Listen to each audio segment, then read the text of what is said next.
Hi, അപ്പോൾ എല്ലാവർക്കും നമ്മുടെ പ്ലൂട്ടോയുടെ പുതിയൊരു വീഡിയോയിലേക്ക് സ്വാഗതം. അപ്പോൾ നമ്മളിപ്പോൾ നോക്കിക്കൊണ്ടിരിക്കുന്നത് നമ്മുടെ കേരള ദേവസ്വം ബോർഡിൻ്റെ സ്പെഷ്യൽ ടോപ്പിക്കാണ്. അപ്പോൾ നമ്മുടെ പുതിയൊരു ക്ലാസ്സാണ്. അപ്പോൾ ടൈമുകളെ നമുക്ക് എന്ത് ചെയ്യാം, നമ്മുടെ ചോദ്യങ്ങളും ബാക്കി ഉത്തരങ്ങളും എന്ത് ചെയ്യാം നമുക്ക് നോക്കാം. അപ്പോൾ നമ്മളെന്നും പറയുന്നത് പോലെ 30 ചോദ്യങ്ങളാണ് നമ്മൾ നോക്കുന്നത്. ഇതൊരു റിവിഷൻ സീരീസാണ്. അപ്പോൾ നമുക്ക് എന്ത് ചെയ്യാം നോക്കാം. ഒന്നാമത്തെ ചോദ്യം, ശ്രവണൻ്റെ അച്ഛൻ ദശരഥന് നൽകിയ ശാപം എന്താണ്? പുത്രദുഃഖത്താൽ മരിക്കുമെന്നാണ്. അപ്പോൾ ശ്രവണൻ്റെ അച്ഛൻ ദശരഥന് നൽകിയ ശാപം എന്താണ്? പുത്ര ദുഃഖത്താൽ മരിക്കും എന്നാണ്. ഒന്നുകൂടി പറയാം, ശ്രവണൻ്റെ അച്ഛൻ ദശരഥന് നൽകിയ ശാപം എന്ത് ശാപമാണ്? പുത്രദുഃഖത്താൽ നീ മരിക്കുമെന്നാണ്. അടുത്ത ചോദ്യം, അഹല്യയ്ക്ക് പൂർവ്വരൂപം ലഭിച്ചത് എപ്പോഴാണ്? ശ്രീരാമപാദസ്പർശം ഏറ്റപ്പോഴാണ് അഹല്യയ്ക്ക് പൂർവ്വരൂപം ലഭിച്ചത്. അപ്പോൾ അഹല്യയ്ക്ക് പൂർവ്വരൂപം ലഭിച്ചത് എപ്പോഴാണ്? ശ്രീരാമൻ്റെ പാദസ്പർശം ഏറ്റപ്പോഴാണ് അഹല്യയ്ക്ക് പൂർവ്വരൂപം ലഭിച്ചത്. ഒന്നുകൂടി, അഹല്യയ്ക്ക് പൂർവ്വരൂപം ലഭിച്ചത് എപ്പോഴാണ്? ശ്രീരാമൻ്റെ പാദസ്പർശമേറ്റപ്പോഴാണ് അഹല്യയ്ക്ക് പൂർവ്വരൂപം ലഭിച്ചത്. അടുത്ത ചോദ്യം, ക്ഷേത്രഭക്തർ പാലിക്കേണ്ട പഞ്ചശുദ്ധികൾ എന്താണ് പഞ്ചശുദ്ധികൾ? ക്ഷേത്രഭക്തർ പാലിക്കേണ്ട പഞ്ചശുദ്ധികൾ എന്തൊക്കെയാണ്? വസ്തുശുദ്ധി, ശരീരശുദ്ധി, ആഹാരശുദ്ധി, മനഃശുദ്ധി, സംഭാഷണ ശുദ്ധി. അപ്പോൾ ക്ഷേത്രഭക്തർ പാലിക്കേണ്ട പഞ്ചശുദ്ധികൾ എന്തെല്ലാമാണ്? വസ്തുശുദ്ധി, ശരീരശുദ്ധി, ആഹാരശുദ്ധി, മനഃശുദ്ധി, സംഭാഷണ ശുദ്ധി. ഒന്നുകൂടി, ക്ഷേത്രഭക്തർ പാലിക്കേണ്ട പഞ്ചശുദ്ധികൾ എന്തൊക്കെയാണ്? വസ്തുശുദ്ധി, ശരീരശുദ്ധി, ആഹാരശുദ്ധി, മനഃശുദ്ധി, സംഭാഷണ ശുദ്ധി. അടുത്ത ചോദ്യം, ദേവസ്വം വക ആദ്യ ഗ്രന്ഥശാല ഏതാണ്? ശ്രീചിത്ര ഗ്രന്ഥശാലയാണ്. അപ്പോൾ ദേവസ്വം വക ആദ്യ ഗ്രന്ഥശാല ഏതാണ്? അത് ശ്രീചിത്ര ഗ്രന്ഥശാലയാണ്. അപ്പോൾ ദേവസ്വം വക ആദ്യത്തെ ഗ്രന്ഥശാല ഏത് ഗ്രന്ഥശാലയാണ്? ശ്രീചിത്ര ഗ്രന്ഥശാലയാണ്. അടുത്ത ചോദ്യം, രാമൻ്റെ പേരിലുള്ള ഭാരതത്തിൻ്റെ തെക്കേ അറ്റത്തുള്ള പുണ്യസ്ഥലം എല്ലാവർക്കും അറിയാം, ഏതാണത്? അത് രാമേശ്വരമാണ്. അപ്പോൾ രാമൻ്റെ പേരിലുള്ള ഭാരതത്തിൻ്റെ തെക്കേ അറ്റത്തെ പുണ്യസ്ഥലം ഏതാണ്? രാമേശ്വരമാണ്. അപ്പോൾ രാമൻ്റെ പേരിലുള്ള ഭാരതത്തിൻ്റെ തെക്കേ അറ്റത്തുള്ള പുണ്യസ്ഥലം ഏതാണ്? രാമേശ്വരമാണ്. അടുത്ത ചോദ്യം, ഹിന്ദിയിലെ പ്രധാന രാമായണം ഏതാണ്? എല്ലാവർക്കും അറിയാം, അത് തുളസീദാസിൻ്റെ രാമചരിത മാനസമാണ്. അപ്പോൾ ഹിന്ദിയിലെ പ്രധാന രാമായണം ഏതാണ്? തുളസീദാസിൻ്റെ രാമചരിത മാനസമാണ്. അപ്പോൾ ഹിന്ദിയിലെ പ്രധാന രാമായണം ഏതാണ്? അത് തുളസീദാസിൻ്റെ രാമചരിത മാനസമാണ്. അടുത്ത ചോദ്യം, രാമായണം ചമ്പു എഴുതിയത് ആരാണ്? അത് പൂനം നമ്പൂതിരിയാണ്. ഇപ്പോൾ രാമായണം ചമ്പു എഴുതിയത് ആരാണത്? അത് പൂനം നമ്പൂതിരിയാണ്. ഒന്നുകൂടി, രാമായണം ചമ്പു എഴുതിയതാരാണ്? പൂനം നമ്പൂതിരിയാണ്. ഒന്നുകൂടി, രാമായണം ചമ്പു എഴുതിയ വ്യക്തി ആരാണ്? പൂനം നമ്പൂതിരി. അടുത്ത ചോദ്യം, ശ്രീരാമൻ്റെ ജന്മസ്ഥലം എല്ലാവർക്കും അറിയാവുന്നതാണ്, എവിടെയാണ്? അയോധ്യയാണ്. അപ്പോൾ ശ്രീരാമൻ്റെ ജന്മസ്ഥലം എവിടെയാണ്? അയോധ്യയാണ്. ശ്രീരാമൻ്റെ ജന്മസ്ഥലം എവിടെയാണ്ട? അയോധ്യ. അടുത്ത ചോദ്യം, പ്രതിമകൾ 8 തരമുണ്ട്. എത്രയാണ്? പ്രതിമകൾ 8 തരമുണ്ട്. ഏതൊക്കെയാണ്? ശില കൊണ്ടുണ്ടാക്കുന്നതിനെ നമ്മൾ എന്തെന്ന് പറയും? നമ്മൾ മുമ്പ് പറഞ്ഞാൽ എന്താണ്? ശൈലി എന്ന് പറയും. മരം കൊണ്ടുണ്ടാക്കുന്നതിന് എന്തെന്ന് പറയും? ദാരുവിഗ്രഹം എന്ന് പറയും. ലോഹങ്ങൾ കൊണ്ടുണ്ടാക്കുന്നതിനെ എന്തെന്ന് പറയും? ആ ലായിൽ തന്നെ എന്താണ്? ലൗഹി എന്നാണ്. ഗോമയം, മണ്ണ്, ചന്ദനം ഇവ കൊണ്ടുണ്ടാക്കുന്നതിനെ എന്തെന്ന് പറയും? ലേപ്യ എന്ന് പറയും. രത്നം കൊണ്ടുണ്ടാക്കുന്നതിനെ എന്തെന്ന് പറയും? മണിമയി എന്നാണ് പറയുന്നത്. ചായം കൊണ്ടുണ്ടാക്കുന്നതിനെ എന്തെന്ന് പറയും? ലേഖ്യ എന്ന് പറയും. മണൽ കൊണ്ടുണ്ടാക്കുന്നതിനെ എന്തെന്ന് പറയും? സൈഗതി എന്ന് പറയും, അല്ലെങ്കിൽ സൈക്തി എന്ന് പറയും. മനസ്സുകൊണ്ടുണ്ടാക്കുന്നതിനെ എന്തെന്ന് പറയും? മനോമയി എന്നാണ് പറയുന്നത്. അപ്പോൾ പ്രതിമകൾ ആ ഒരു രൂപീകരണത്തിൻ്റെ 8 തരങ്ങളുണ്ട്. ഏതൊക്കെയാണ്? ശില കൊണ്ടുണ്ടാക്കുന്നതിനെ ശൈലി എന്ന് പറയുന്നു. ശില കൊണ്ടുണ്ടാക്കുന്നതിനെ ശൈലി എന്ന് പറയുന്നു. മരം കൊണ്ടുണ്ടാക്കുന്നതിനെ ദാരുവിഗ്രഹമെന്ന് പറയുന്നു. മരം കൊണ്ടുണ്ടാക്കുന്നതിനെ ദാരുവിഗ്രഹമെന്ന് പറയുന്നു. ലോഹങ്ങൾ കൊണ്ടുണ്ടാക്കുന്നതിനെ ലൗഹി എന്ന് പറയുന്നു. ലോഹങ്ങൾ കൊണ്ടുണ്ടാക്കുന്നതിനെ ലൗഹി എന്ന് പറയുന്നു. ഗോമയം, മണ്ണ്, ചന്ദനം ഇവ കൊണ്ടുണ്ടാക്കുന്നതിനെ ലേപ്യ എന്ന് പറയുന്നു. ഗോമയം, മണ്ണ്, ചന്ദനം ഇവ കൊണ്ടുണ്ടാക്കുന്നതിനെ ലേപ്യ എന്നാണ് പറയുന്നത്. രത്നം കൊണ്ടുണ്ടാക്കുന്നത് മണിമയിയാണ്. രത്നം കൊണ്ടുണ്ടാക്കുന്നതിന് മണിമയി. ചായം കൊണ്ടുണ്ടാക്കുന്നത് ലേഖ്യയാണ്. ചായം കൊണ്ടുണ്ടാക്കുന്നത് ലേഖ്യ. മണൽ കൊണ്ടുണ്ടാക്കുന്നത് സൈകതി. മണൽ കൊണ്ടുണ്ടാക്കുന്നത് സൈകതി. മനസ്സ് കൊണ്ടുണ്ടാക്കുന്നത് എന്താണ്? മനോമയിയാണ്. മനസ്സ് കൊണ്ടുണ്ടാക്കുന്നത് എന്താണ്? മനോമയിയാണ്. അപ്പോൾ 8 തരം പ്രതിമകൾ 8 തരമാണ്. ശില കൊണ്ടുണ്ടാക്കുന്നത് ശൈലി, മരം കൊണ്ടുണ്ടാക്കുന്നത് ദാരുവിഗ്രഹം, ലോഹങ്ങൾ കൊണ്ടുണ്ടാക്കുന്നത് ലൗഹി, ഗോമയം, മണ്ണ്, ചന്ദനം കൊണ്ടുണ്ടാക്കുന്നത് ലേപ്യ, രത്നം കൊണ്ടുണ്ടാക്കുന്നത് മണിമയി, ചായം കൊണ്ടുണ്ടാക്കുന്നത് ലേഖ്യ,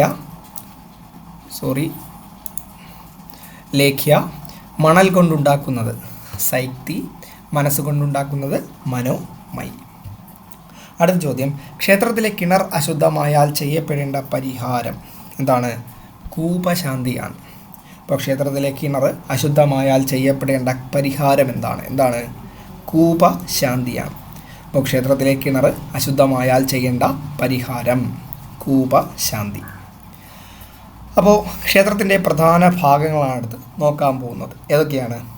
ഗോപുരം, പുറംമതിൽ അല്ലെങ്കിൽ മര്യാദ എന്ന് പറയുന്നു, ആനക്കൊട്ടിൽ, പ്രദക്ഷിണ വഴി, ധ്വജമണ്ഡപം, നാലമ്പലം, മണ്ഡപം അല്ലെങ്കിൽ മുഖമണ്ഡപം, സോപാനം, ഗർഭഗൃഹം, ബലിക്കൽപുരം. അപ്പോൾ ക്ഷേത്രത്തിൻ്റെ പ്രധാന ഭാഗങ്ങളാണ് ഗോപുരം, പുറംമതിൽ അല്ലെങ്കിൽ മര്യാദ, ആനക്കൊട്ടിൽ, പ്രദക്ഷിണ വഴി, ധ്വജമണ്ഡപം, നാലമ്പലം, മണ്ഡപം മുഖമണ്ഡപം, സോപാനം, ഗർഭഗൃഹം, ബലിക്കൽപുര. അടുത്ത ചോദ്യം, ക്ഷേത്രത്തിൽ നിവേദ്യം പാകം ചെയ്യുന്ന സ്ഥലത്തിന് പറയുന്ന പേര് എന്താണ്? അത് തിടപ്പിള്ളിയാണ്. അപ്പോൾ ക്ഷേത്രത്തിൽ നിവേദ്യം പാകം ചെയ്യുന്ന സ്ഥലത്തിന് പറയുന്ന പേരെന്താണ്? തിടപ്പിള്ളിയാണ്. അപ്പോൾ ക്ഷേത്രത്തിൽ നിവേദ്യം പാകം ചെയ്യുന്ന സ്ഥലത്തിന് പറയുന്ന പേര് എന്താണ്ടാ? അത് തിടപ്പള്ളി എന്നാണ് പറയുന്നത്. അടുത്ത ചോദ്യം, വാൽമീകി മഹർഷിയുടെ ആശ്രമം എവിടെയാണ്? തമസാ നദിയുടെ തീരത്താണ്. വാൽമീകി മഹർഷിയുടെ ആശ്രമം എവിടെയാണ്? തമസാ നദിയുടെ തീരത്താണ്. വാൽമീകി മഹർഷിയുടെ ആശ്രമം എവിടെയാണ് സ്ഥിതി ചെയ്യുന്നത്? എവിടെയായിരുന്നു? അത് തമസാ നദിയുടെ തീരത്താണ്. അടുത്ത ചോദ്യം, 2 കൊടിമരങ്ങളും 2 ശ്രീകോവിലുമുള്ള ക്ഷേത്രം തുറവൂർ മഹാദേവ ക്ഷേത്രമാണ്. ഇപ്പോൾ 2 കൊടിമരങ്ങളും 2 ശ്രീകോവിലുമുള്ള ക്ഷേത്രം ഏതാണ്? തുറവൂർ മഹാദേവ ക്ഷേത്രമാണ്. ഒന്നുകൂടി, 2 കൊടിമരങ്ങളും 2 ശ്രീകോവിലുമുള്ള ക്ഷേത്രം ഏതാണ്? തുറവൂർ മഹാദേവ ക്ഷേത്രമാണ്. അടുത്ത ചോദ്യം, രാമായണം ആധാരമാക്കി കാളിദാസൻ എഴുതിയ കൃതി രഘുവംശമാണ്. ഇപ്പോൾ രാമായണം ആധാരമാക്കി കാളിദാസൻ എഴുതിയ കൃതി ഏതാണ്? രഘുവംശമാണ്. ഇപ്പോൾ രാമായണം ആധാരമാക്കി കാളിദാസൻ എഴുതിയ കൃതി അത് രഘുവംശമാണ്. ഒന്നുകൂടി, രാമായണം ആധാരമാക്കി കാളിദാസൻ എഴുതിയ കൃതി ഏത് കൃതിയാണ്? രഘുവംശമാണ്. രാമായണത്തെ ആസ്പദമാക്കി ആട്ടക്കഥ രചിച്ച വ്യക്തി അത് കൊട്ടാരക്കര തമ്പുരാനാണ്. ഇപ്പോൾ രാമായണത്തെ ആസ്പദമാക്കി ആട്ടക്കഥ രചിച്ച വ്യക്തി കൊട്ടാരക്കര തമ്പുരാൻ. രാമായണത്തെ ആസ്പദമാക്കി ആട്ടക്കഥ രചിച്ച വ്യക്തി ആരാണ്? കൊട്ടാരക്കര തമ്പുരാനാണ്. അടുത്ത ചോദ്യം, സുമിത്രയുടെ മക്കൾ ആരെല്ലാം? ലക്ഷ്മണനും ശത്രുഘ്നനും. സുമിത്രയുടെ മക്കൾ ആരെല്ലാമാണ്? ലക്ഷ്മണനും ശത്രുഘ്നനുമാണ്. അപ്പോൾ സുമിത്രയുടെ മക്കൾ ആരെല്ലാമാണ്? ലക്ഷ്മണനും ശത്രുഘ്നനും. അടുത്തത്, വിശ്വാമിത്രൻ്റെ യാഗം മുടക്കിയ രാക്ഷസൻ മാരീചനും സുബാഹു. വിശ്വാമിത്രൻ്റെ യാഗം മുടക്കിയ രാക്ഷസൻ ആരാണ്? മാരീചനും സുബാഹുവുമാണ്. വിശ്വാമിത്രൻ്റെ യാഗം മുടക്കിയ രാക്ഷസൻ ആരാണ്ടാ? മാരീചനും സുബാഹുവും. അടുത്ത ചോദ്യം, രാമാഭിഷേകം മുടക്കുവാൻ കൈകേയിയെ പ്രേരിപ്പിച്ച സ്ത്രീ, അത് മന്ധരയാണ്. അപ്പോൾ രാമാഭിഷേകം മുടക്കുവാൻ കൈകേയിയെ പ്രേരിപ്പിച്ച സ്ത്രീ ആരാണത്? അത് മന്ധരയാണ്. അപ്പോൾ രാമാഭിഷേകം മുടക്കുവാൻ കൈകേയിയെ പ്രേരിപ്പിച്ച സ്ത്രീ ആരാണ്? അത് മന്ധരയാണ്. ഒന്നുകൂടി, രാമാഭിഷേകം മുടക്കുവാൻ കൈകേയിയെ പ്രേരിപ്പിച്ച സ്ത്രീ ആരാണ്? ആ സ്ത്രീ അത് മന്ധരയാണ്. മന്ധരയാണ്. അടുത്ത ചോദ്യം, രാമലക്ഷ്മണന്മാരെ ഗംഗാനദി കടത്തിവിട്ട വ്യക്തി ആരാണത്? അത് ഗുഹനാണ്. ഇപ്പോൾ ലക്ഷ്മണന്മാരെ ഗംഗാനദി കടത്തിവിട്ടത് ആരാണ്? അത് ഗുഹനാണ്. ഇപ്പോൾ രാമലക്ഷ്മണന്മാരെ ഗംഗാനദി കടത്തിവിട്ടത് ആരാണ്? അത് ഗുഹനാണ്. അപ്പോൾ രാമലക്ഷ്മണന്മാരെ ഗംഗാനദി കടത്തിവിട്ടത് ആരാണ്? അത് ഗുഹനാണ്. അടുത്ത ചോദ്യം, ശത്രുഘ്നൻ എന്ന പേരിൻ്റെ അർത്ഥം? ശത്രുക്കളെ ഹനിക്കുന്നവൻ എന്നാണ്. ശത്രുഘ്നൻ എന്ന പേരിൻ്റെ അർത്ഥം എന്താണ്? ശത്രുക്കളെ ഹനിക്കുന്നവൻ എന്നാണ്. ശത്രുക്കളെ ഹനിക്കുന്നവൻ ആരാണോ അവനാണ് ശത്രുഘ്നൻ. അപ്പോൾ ശത്രുഘ്നൻ എന്ന പേരിൻ്റെ അർത്ഥം എന്താണ്? ശത്രുക്കളെ ഹനിക്കുന്നവൻ. അടുത്ത ചോദ്യം, ആധ്യാത്മരാമായണത്തിലെ പ്രത്യേകത എന്താണ്? കിളി പറയുന്ന കഥയായതിനാൽ ഇതിനെ കിളിപ്പാട്ട് എന്ന് വിളിക്കുന്നു. അപ്പോൾ ആധ്യാത്മരാമായണത്തിലെ പ്രത്യേകത എന്താണ്? കിളി പറയുന്ന കഥയായതിനാൽ എന്തെന്ന് പറയുന്നു? കിളിപ്പാട്ട് എന്ന് വിളിക്കുന്നു. അടുത്ത ചോദ്യം, യാഗരക്ഷ ചെയ്യാനായി രാമൻ വധിച്ച രാക്ഷസൻ ആരാണ്? അത് സുബാഹുവാണ്. അപ്പോൾ യാഗരക്ഷ ചെയ്യാനായി രാമൻ വധിച്ച രാക്ഷസൻ ആരാണ്? രാക്ഷസൻ അത് സുബാഹുവാണ്. അപ്പോൾ യാഗരക്ഷ ചെയ്യാനായി രാമൻ വധിച്ച രാക്ഷസൻ ആരാണ്? അത് സുബാഹുവാണ്. അടുത്ത ചോദ്യം, ക്ഷേത്രത്തിലേക്ക് അഗ്നിബാധയുണ്ടായാൽ ചെയ്യേണ്ട പരിഹാരക്രിയ എന്താണ്? ദഹന പ്രായച്ചിത്തമാണ്. അപ്പോൾ ക്ഷേത്രത്തിലേക്ക് അഗ്നിബാധയുണ്ടായാൽ ചെയ്യേണ്ട പരിഹാരം എന്ത് പരിഹാരമാണ്? ദഹന പ്രായശ്ചിത്തമാണ്. അപ്പോൾ ക്ഷേത്രത്തിലേക്ക് അഗ്നിബാധ ഇൻ കേസ് ഉണ്ടായിക്കഴിഞ്ഞാൽ ചെയ്യേണ്ട പ്രശ്നപരിഹാരം എന്താണ്? ദഹന പ്രായശ്ചിത്തമാണ്. അടുത്ത ചോദ്യം, ദേവസ്വങ്ങളുടെ ഭരണം ദേവസ്വം ബോർഡിൽ നിക്ഷിപ്തമായ വർഷം എന്നാണ്? 1949 അപ്പോൾ ദേവസ്വങ്ങളുടെ ഭരണം ദേവസ്വം ബോർഡിൽ നിക്ഷിപ്തമായതെന്നാണ്? 1949. അപ്പോൾ ദേവസ്വങ്ങളുടെ ഭരണം ദേവസ്വം ബോർഡിന് നിക്ഷിപ്തമായതെന്നാണ്? 1941. അടുത്ത ചോദ്യം, കിള്ളിയാറിൻ്റെ തീരത്ത് സ്ഥിതി ചെയ്യുന്ന ക്ഷേത്രം ഏതാണ്? അത് ആറ്റുകാൽ ക്ഷേത്രമാണ്. അപ്പോൾ കിള്ളിയാറിൻ്റെ തീരത്ത് സ്ഥിതി ചെയ്യുന്ന ക്ഷേത്രം ഏതാണ്? അത് ആറ്റുകാൽ ക്ഷേത്രമാണ്. ഒന്നുകൂടി പറയാം, കിള്ളിയാറിൻ്റെ തീരത്ത് സ്ഥിതി ചെയ്യുന്ന ക്ഷേത്രം ഏത് ക്ഷേത്രമാണ്? അത് ആറ്റുകാൽ ക്ഷേത്രമാണ്. അടുത്ത്, ബ്രഹ്മാവിൻ്റെ പ്രതിഷ്ഠയുള്ള ക്ഷേത്രം ഏത് ക്ഷേത്രമാണ്? അത് തിരുനെല്ലി ക്ഷേത്രമാണ്. അപ്പോൾ ബ്രഹ്മാവിൻ്റെ പ്രതിഷ്ഠയുള്ള ക്ഷേത്രം ഏതാണ്? അത് തിരുനെല്ലി ക്ഷേത്രമാണ്. ഒന്നുകൂടി, ബ്രഹ്മാവിൻ്റെ പ്രതിഷ്ഠയുള്ള ക്ഷേത്രം ഏത് ക്ഷേത്രമാണ്? അത് തിരുനെല്ലി ക്ഷേത്രമാണ്. അടുത്ത ചോദ്യം, ചുറ്റമ്പലവും ശ്രീകോവിലും ഇല്ലാത്ത ക്ഷേത്രം എല്ലാവർക്കും കേട്ടിട്ടുള്ള ക്ഷേത്രമാണ്. ഏതാണത്? അത് ഓച്ചിറ പരബ്രഹ്മ ക്ഷേത്രമാണ്. ഇപ്പോൾ ചുറ്റമ്പലവും ശ്രീകോവിലും ഇല്ലാത്ത ക്ഷേത്രം ഏത് എന്ന ചോദ്യത്തിന് ഏത് ക്ഷേത്രമാണ്? അത് ഓച്ചിറ പരബ്രഹ്മ ക്ഷേത്രമാണ്. അപ്പോൾ ചുറ്റമ്പലവും ശ്രീകോവിലും ഇല്ലാത്ത ക്ഷേത്രം ഏത് ക്ഷേത്രമാണത്? അത് ഓച്ചിറ പരബ്രഹ്മ ക്ഷേത്രമാണ്. അടുത്ത ചോദ്യം, തടിയിൽ നിർമ്മിച്ച വിഗ്രഹങ്ങൾക്ക് പറയുന്ന പേര് എന്താണ്? ദാരുമൈ എന്നാണ്. അപ്പോൾ തടിയിൽ നിർമ്മിച്ച ക്ഷേത്രങ്ങൾക്ക് പറയുന്ന പേര് എന്ത് പേരാണ്? ദാരുമൈ. തടിയിൽ നിർമ്മിച്ച ക്ഷേത്രങ്ങൾക്ക് പറയുന്ന പേര് എന്ത് പേരാണ്? ദാരുമൈ എന്നാണ്. അടുത്ത ചോദ്യം, ദേവാലയ നിർമ്മാണത്തിന് വേണ്ടി തരംതിരിച്ച ഭൂമിക്ക് പറയുന്ന പേരുകൾ ഇതെല്ലാമാണ്? സുപത്മ, ഭദ്ര, പൂർണ്ണ, ദ്രുമ. അപ്പോൾ ദേവാലയ നിർമ്മാണത്തിന് വേണ്ടി തരംതിരിച്ച ഭൂമിക്ക് പറയുന്ന പേരുകൾ എന്തെല്ലാമാണ്? സുപത്മ, ഭദ്ര, പൂർണ്ണ, ദ്രുമ.